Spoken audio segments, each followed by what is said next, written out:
Dear student, today I am talking about the stereochemistry of disubstituted cyclohexanes.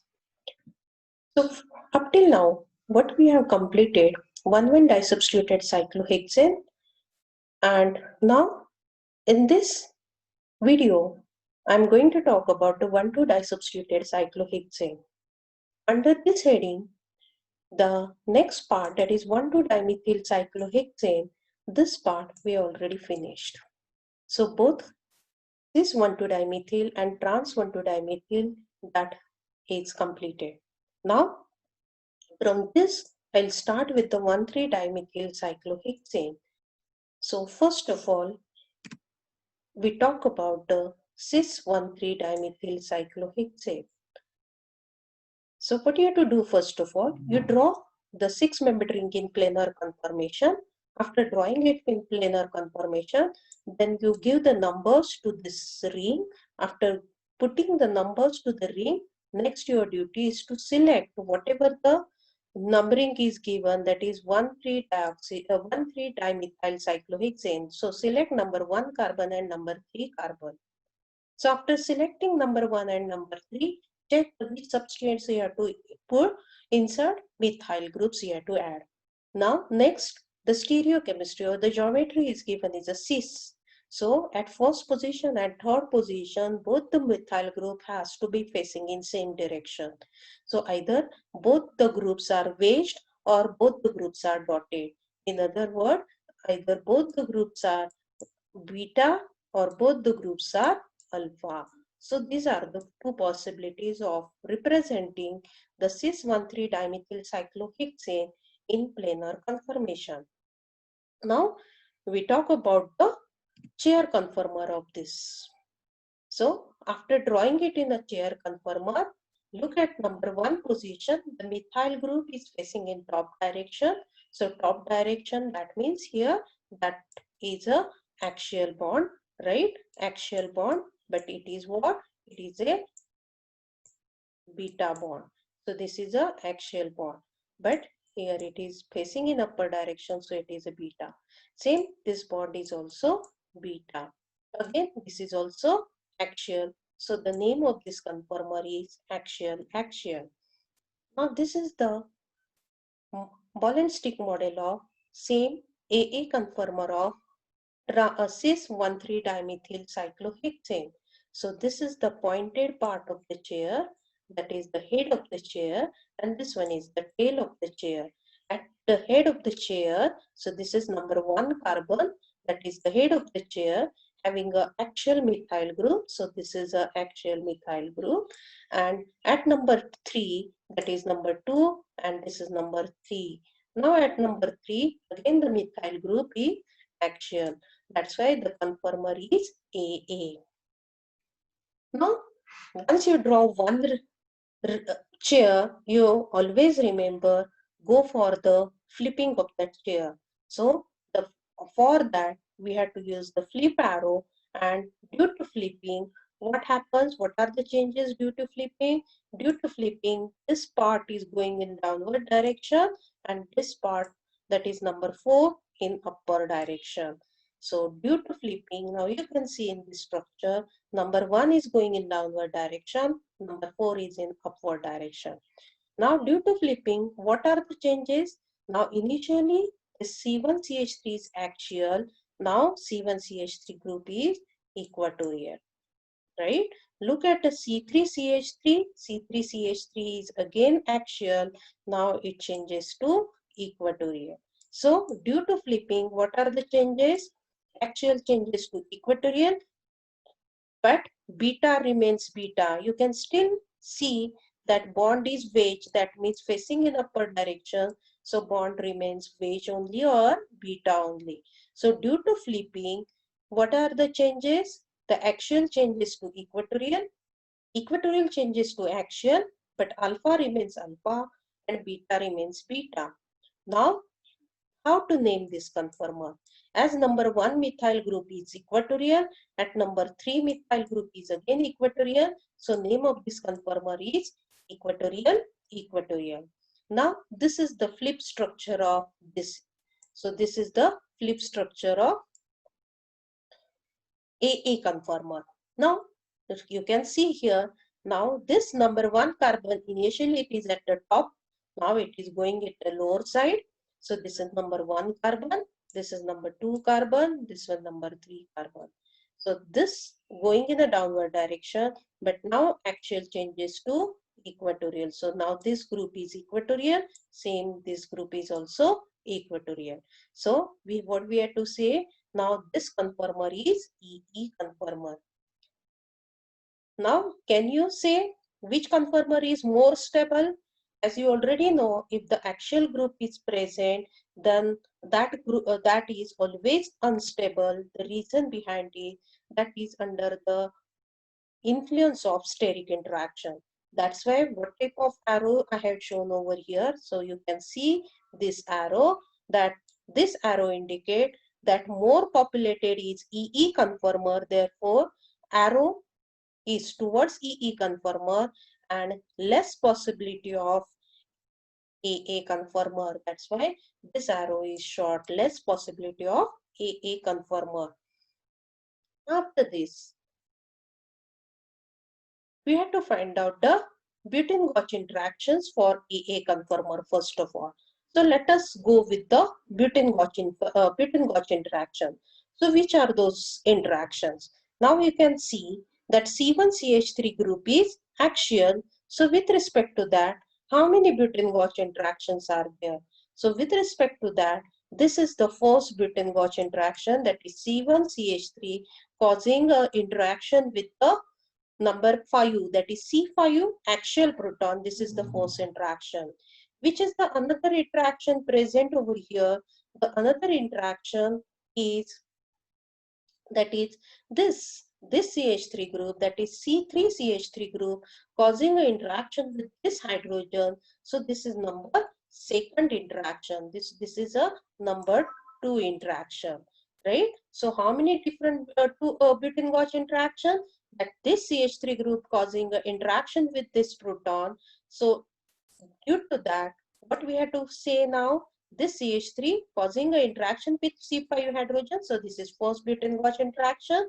Now this CH3 group causing a butene-Gauch interaction with this hydrogen, because again it is 1, 2 and third position axial proton. They are coming within the van der Waals radii. Therefore, they are causing the butene-Gauch interaction. So for this methyl, there is only one butene-Gauch interaction. For this methyl group, again, there is only one butene-Gauch interaction. In previous example, what we have concluded, that is for one axial methyl group, there are two butene-Gauch interaction. But here, the other third position is substituted by methyl group instead of hydrogen. Therefore, two butene-Gauch interactions are, with respect to C1CH3 is 1 and with respect to C3CH3 is again 1. Now, which is the another interaction present over here? So, which is the another interaction, that is C1CH3 and C3CH3. What is the relation with this? Now you can see CH3CH3 having a axial interaction, that is 1,3 diaxial interaction. We call it is a 1,3 syn diaxial interaction, as they are facing in the same direction. This methyl group and this methyl group causing a non-bonded steric interaction. So it causing the interaction. So that is called as a syn 1,3 diaxial interaction. So because of that, what we had to conclude, how many total interactions are there? For two butene-Gauch interactions, that is 1.8 kilocalorie per mole, and CH3CH3 axial interaction is 3.6 kilocalorie per mole. So overall, it is highly unstable structure, and you can see the energy calculation of this C1CH3 is axial. Because of that, instead of 2, now I have written 1 butene-Gauch interaction with this, and same C3CH3 is axial. Again, 1 butene-Gauch interaction, so 0.9 kilocalorie per mole. But 1,3 AA interaction, so these two methyl groups are axial, so we call it as 1,3 AA interaction. So that interaction is 3.6 kilocalorie per mole. So total energy of AA conformer is 5.4 kilocalorie per mole. Now we calculate the energy for EE conformer. Now you can see both the groups, that is both the methyl groups are equatorial, hence there is no butane-Gauge interaction. So you can see here C1CH3 is equatorial, so no butane-Gauge interaction. C3CH3 is equatorial, again no butane-Gauge interaction. And for 1,3, now what is the relation 1,3? It's a equatorial relation. Whenever they are equatorial, you can see they are they are never interact with each other. There is no steric problem. So that interaction is again zero. So total energy of this molecule is 0 kilocalorie per mole. That's why this conformer is more stable conformer. So if I talk about between the cis-1,3 dimethyl cyclohexane, AA conformer exists or EE conformer exists, the answer for this, for cis-1,3 dimethyl cyclohexane, it exists only in EE conformer. Now, if it exists in only EE conformer, your next is talk about the optical activity of EE conformer. So look at the optical activity of EE conformer. Now, can you see here that it's optical activity in this? What we have to look at, the more stable conformer is EE. So that's why I have written this is EE conformer. And next one is what? This is the mirror image of this conformer. Now, what are the requirements for the optical activity? So, what is the first requirement? There has to be presence of a symmetric center, that is chiral center. So, C1CH3 is chiral. At the same time, C3CH3 is also a symmetric center. Now, how the C1CH3 is asymmetric? Or it is a chiral center. First group is hydrogen, second group is CH3. Now third group CH2 here. Here is also CH2. So we have to extend to the next bond. Same, we have to extend to the next bond. So here now it is CH and here it is CH2. That's why this C1 C2 bond is different and C1 C6 bond is also different. Therefore, this number 1 carbon is optically active, or in other words, what we have to say, they're having a 4 different groups, therefore that carbon is a chiral carbon. Same over here. Now number 3, look at the number 3 carbon, one substituent CH3, another substituent hydrogen. Now this is what? This is CH2 CH and this is CH2 CH2. So this 3-2 bond is different and 3-4 bond is different. Therefore, what we have to say now again, this C3 carbon having 4 different groups, therefore again this carbon is chiral. So first condition it fulfilled, there is a presence of a symmetric center. But now what is the second condition for this optical activity? Is there presence of symmetry elements or not? So what we conclude here, there is a presence of plane of symmetry passing through C2 and C5. If you pass the bond from C2 and C5, you can see there is a plane of symmetry. Now look at here. This is the molecule, the ball and stick model of this molecule, that is both the groups are equatorial. Now you can see if I draw a plane passing through this plane passing through this C, that is C, this is C1, this is C1, this is C2, and this one is C3, and this 4 and 5.